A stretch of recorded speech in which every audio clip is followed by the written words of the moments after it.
telah pun dicabar. Assalamualaikum warahmatullahi wabarakatuh. Kepada sahabat-sahabat YouTube yang saya kasihi sekalian, kepada viewers, kepada subscriber saya, semoga anda sentiasa berada di bawah perlindungan Allah Subhanahu wa taala. Jauhilah daripada sifat-sifat keji yang Allah tidak suka, dan berusahalah menjadi lebih baik dan lebih baik dari hari-hari yang sebelumnya. Macam tu. Saya menyatakan di video saya yang lepas bahawa saya ingin membuat reaction kepada channel Abdul Hadi Bertanya. Namun demikian, saya nampak channel dia akhir-akhir ini tidak begitu berkualiti, yang mana channel dia membuat reaction ke atas cerita Maggie.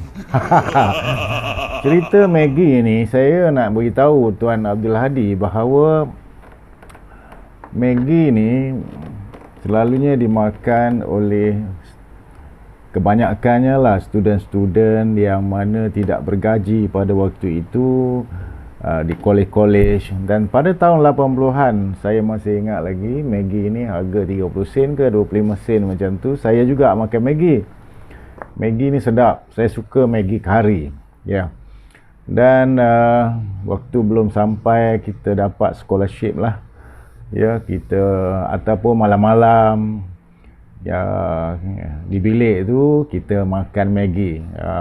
Kadang-kadang kita makan berjemaah dengan kawan-kawan. Bukan kerana tak cukup duit, tapi kita jimat-jimatkan duit kerana keperluan pada waktu itu banyak. Dan tidak salah juga pada saya kalau Dr. Nasir makan Maggie.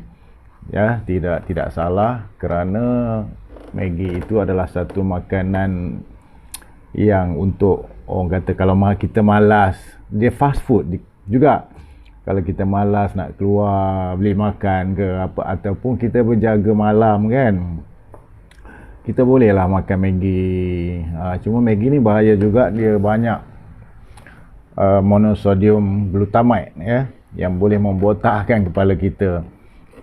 Itu sajalah. Jadi Abdul Hadi lebih-lebih pula cerita pasal Maggie, tapi lebih-lebih pula mengutuk seseorang yang bernama Dr. Nasir, dan sehinggakan 2 video yang dia buat. Jadi saya rasa saya tidak perlulah nak react video dia buat sementara ni. Cuma saya berpesan kepada Tuan Abdul Hadi, tak payahlah cerita pasal Maggie pula. Anda adalah seorang yang YouTuber yang kalau kita tengok anda begitu lantang menyerang ustaz-ustaz ahli sunnah wal jemaah, menyerang agensi-agensi kerajaan dalam bidang agama seperti MKI, pejabat mufti dan sebagainya. Jadi tiba-tiba anda turun kepada cerita-cerita yang lucu setelah anda berjumpa dengan beberapa orang YouTubers kemarin kan. Jadi dah bertukar ke ni? Kau bertukar menjadi lucu dan cuba untuk berjemaah, memburuk-burukkan orang, menghinakan orang pula. Itu pula tukar kaedah lah reaction kau ataupun video kau. Ke begitu? Ataupun kau telah terpengaruh dengan mereka-mereka itu, yang mana apa yang saya katakan di dalam channel saya yang sebelum ni lah, ya, mana channel kerja untuk mengutuk, menghina dan mencela orang sahaja, tak ada ilmu. Dan saya tengok video-video kamu yang sebelum-sebelum ni, ada juga kamu menunjukkan kitab-kitab yang walaupun kamu tak baca ke, ataupun teks yang diberikan oleh seseorang ke, itu juga tidak menjadi masalah yang sebenarnya. Cuma saya bertanya, kamu tak beranilah bersumpah pada waktu tu kan, kerana kamu suka sangat dengan sumpah laknat tu. Ya, kamu cabar orang tu bersumpah, kamu cabar orang ni bersumpah dalam channel-channel dalam video-video hang yang sebelum ni lah. Maggi pula. Lucu dia kan. Dah keputusan idea. Dah tak ada idea dah kamu nak buat video. Tak sampai pula kepada kamu teks-teks yang lebih menarik untuk kamu syarahkan. Maka Maggi pun Maggi lah dia, oi. Itulah. Kita ni kan ni janganlah terlampau kita rasa kita bijak, kita terlampau kita rasa kita pandai, ya, sehingga kan tiba satu masa kita hanya menceritakan pasal Maggi. Maggi Mi ni anak saya pun boleh cerita keseronok, keenakan dia dan konten-konten yang ada dalam Maggi. Anak saya boleh cerita. Jadi bukan medan kita, orang yang berusia 40-an ke atas ni, yang orang yang dikata sudah akhir balik, cerdik, pandai, kita tak perlulah nak memperbesar-besarkan cerita-cerita makan Maggi. Kita cerita-ceritalah permasalahan umat akan datang, umat zaman sekarang, apa akan sudah jadi dengan umat-umat Islam di masa sekarang ini, yang mana banyak penentangan-penentangan yang kita nampak dari luar dan dari dalam yang cuba merosakkan akidah umat Islam pada masa sekarang dan apa akan berlaku pada masa-masa akan datang. Itu yang perlu kita fikirkan bersama dan kita cuba cari pendekatan dan beri syarahan-syarahan yang lebih berkualiti kepada mereka. Dan perkara ini yang saya selalu tekankan. Dengan sebab itu saya cuba mempertahankan ustaz-ustaz ahli sunnah wal jamaah yang kamu kecam selalu, kerana saya nak mengajak rakyat Malaysia supaya tidak berlakunya pecah belah di dalam masyarakat, yang mana apabila berlaku banyak sangat kefahaman ataupun dua kefahaman yang berbeza, maka berlakulah perpecahan. Perpecahan ini dari segi kefahaman, dari segi akidah, ya, dari segi ibadahnya. Dan inilah yang agak merisaukan kita, Tuan Adi, oi. Jadi sepatutnya kita mencari kaedah dan solusi, memberi cadangan-cadangan yang baik kepada masyarakat di luar sana, untuk kita sama-sama mengajak mereka bersatu hati dalam beragama, pergi masjid sama-sama dan meramaikan masyarakat kita pergi solat berjemaah di masjid. Masjid ni kalau kamu tengok, kalau di Kedah lagi lah besar-besar dan banyak masjid-masjid kan. Dan kamu tahu di masjid kamu tu agak-agak berapa, kalau solat maghrib ada berapa saf? Jadi masjid tu besar, boleh kalau solat jemaah memang ramai, tapi solat maghrib, kalau waktu solat subuh lagilah kurang saya rasakan.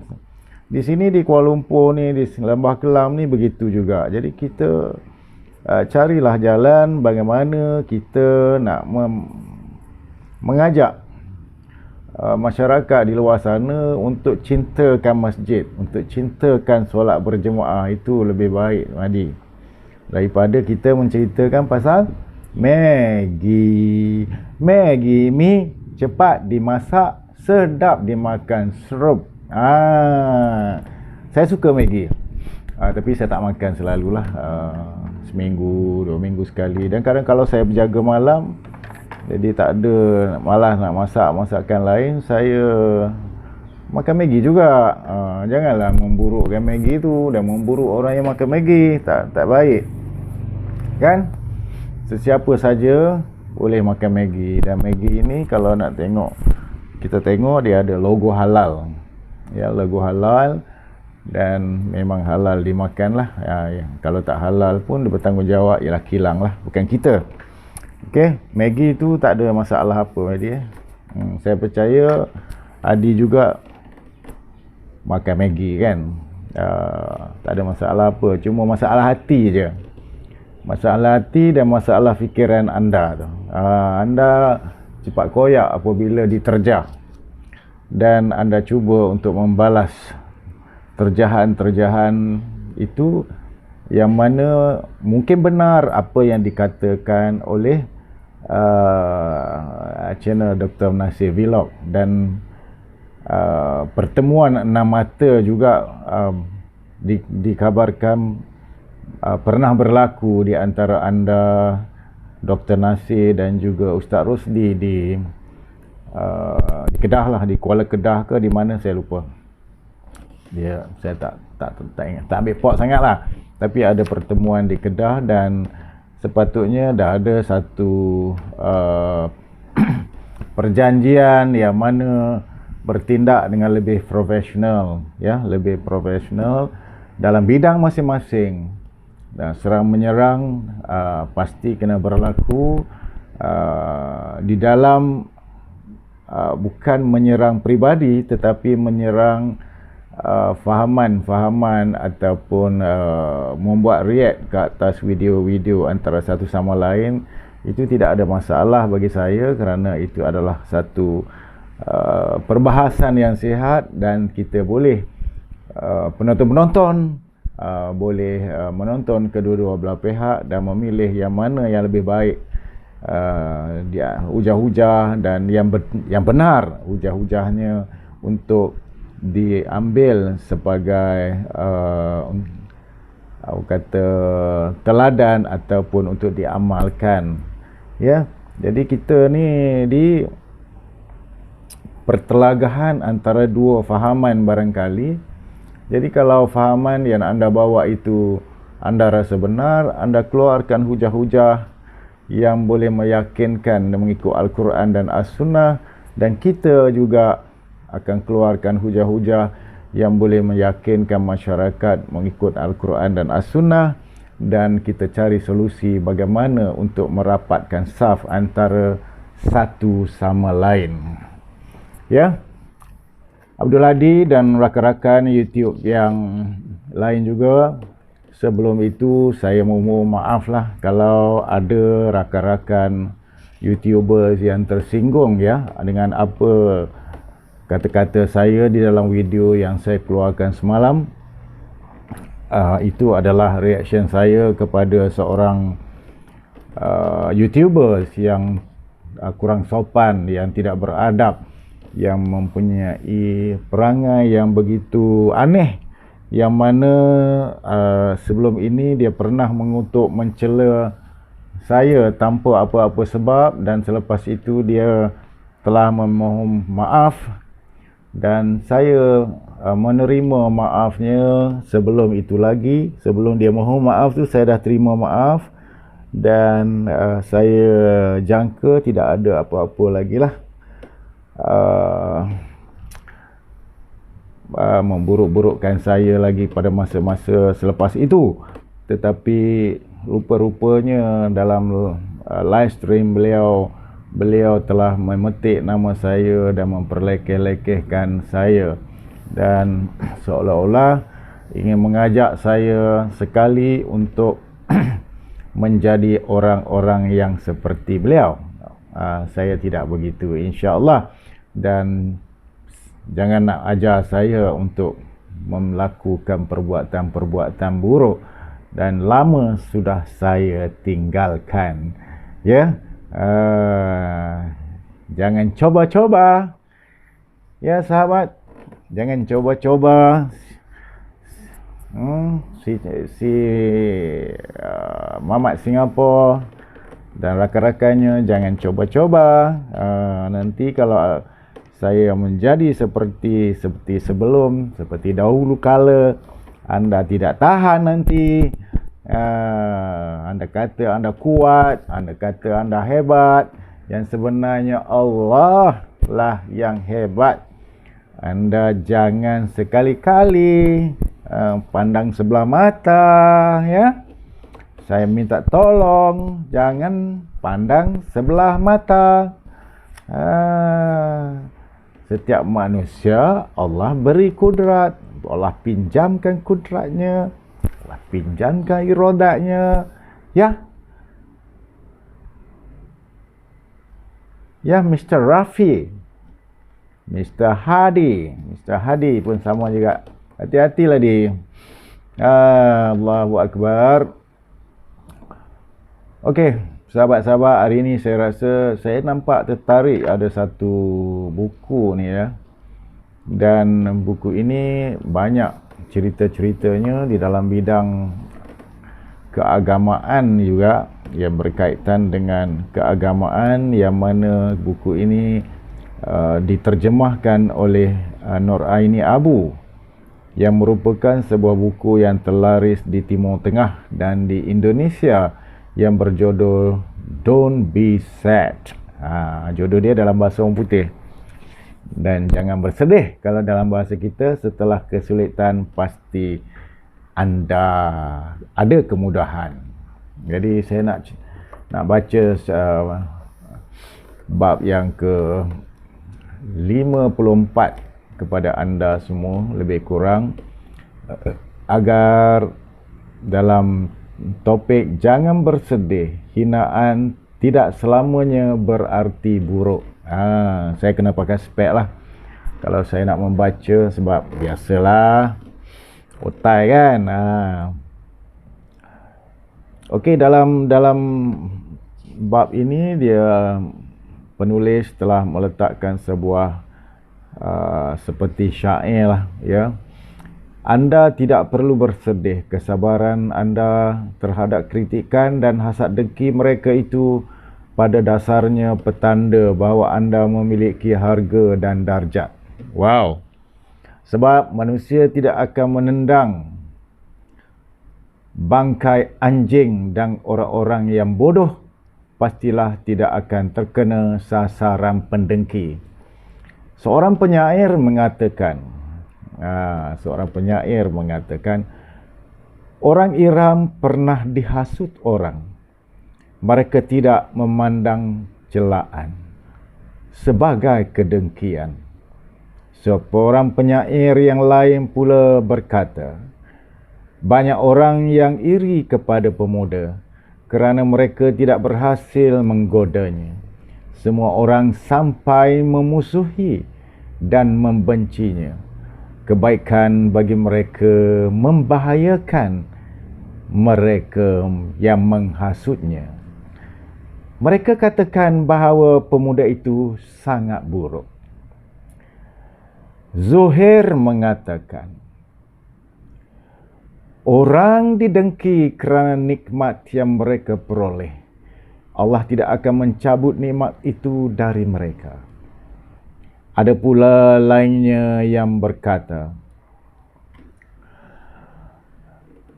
alangkah menyedihkan mereka.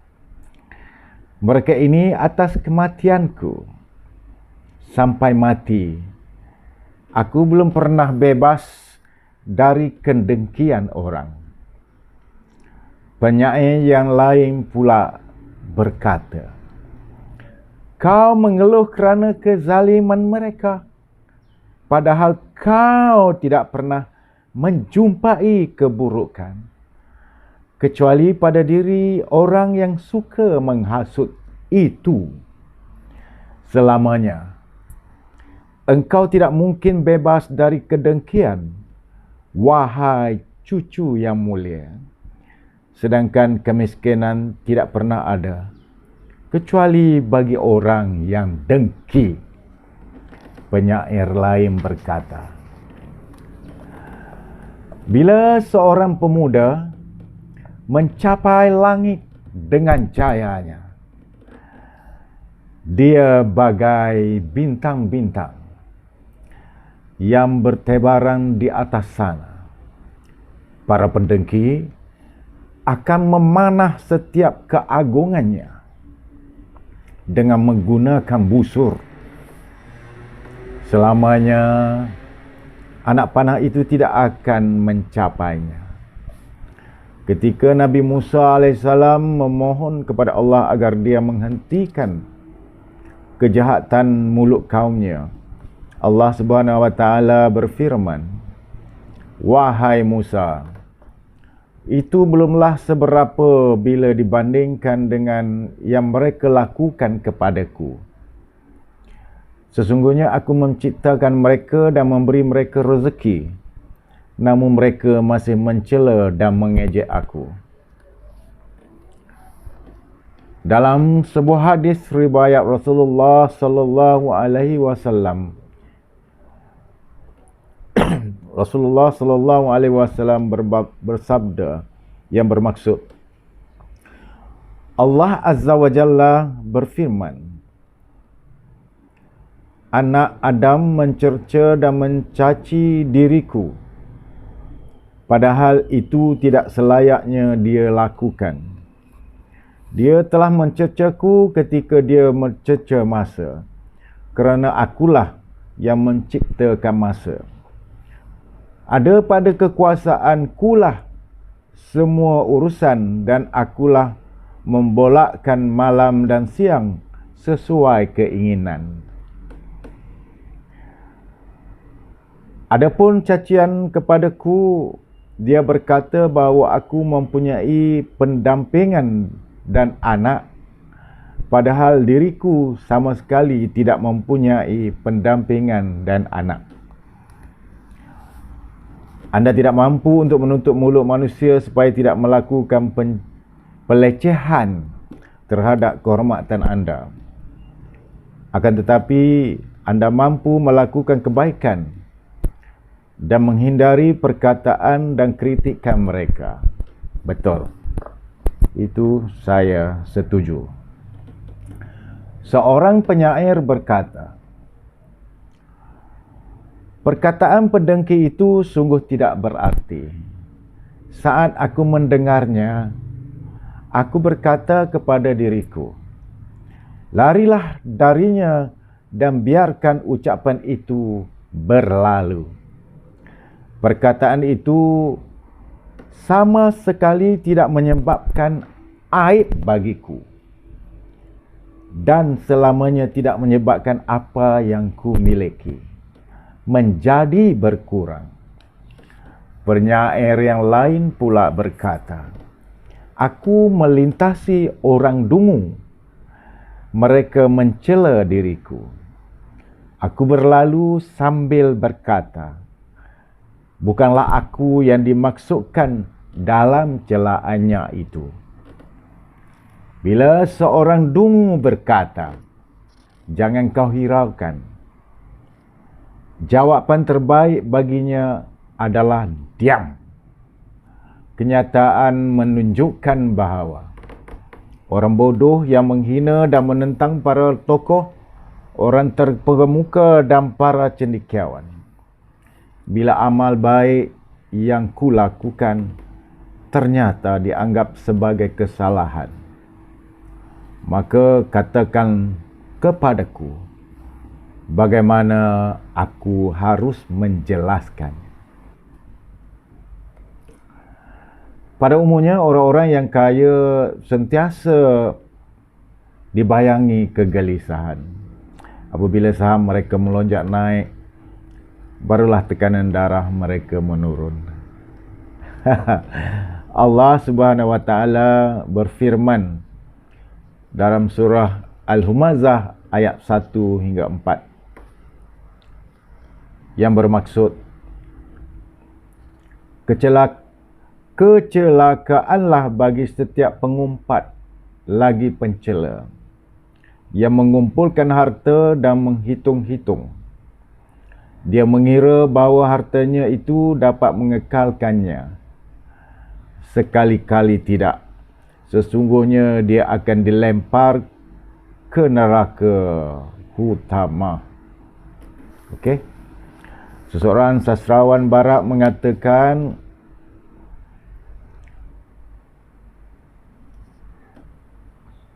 lakukan apa yang kau pandang benar dan palingkan punggungmu dari semua kritikan yang tiada berguna.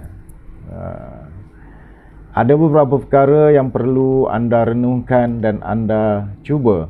Jangan membalas cecaan yang melukai hati anda. Sama ada ia berupa ucapan ataupun ejekan menggunakan qasidah. Sesungguhnya kesabaranmu dalam menghadapi semua itu dengan sendirinya menguburkan semua keaiban. Kelembutan membuat anda meraih kemuliaan. Mendiamkannya akan membuat mereka kalah. Dan memaafkannya akan membuat anda mencapai pahala kemuliaan. Ingat, sebahagian daripada mereka yang pernah mencerca atau mengkritik anda itu akan melupakan cercaan mereka. Setengah daripadanya tidak sedar dengan apa yang mereka lontarkan. Dan selebihnya tidak akan mengerti apa dan mengapa mereka mencerca anda. Maka oleh itu, janganlah peduli cercaan mereka itu. Dan janganlah pula berusaha untuk membalas apa yang telah mereka perkatakan. Berkata salah seorang hukama, orang sibuk memperkatakan tentangku kerana jatah roti mereka berkurangan dari jatahku. Sesungguhnya rasa kehausan dan kelaparan telah melupakan mereka terhadap kematianku dan kematianmu.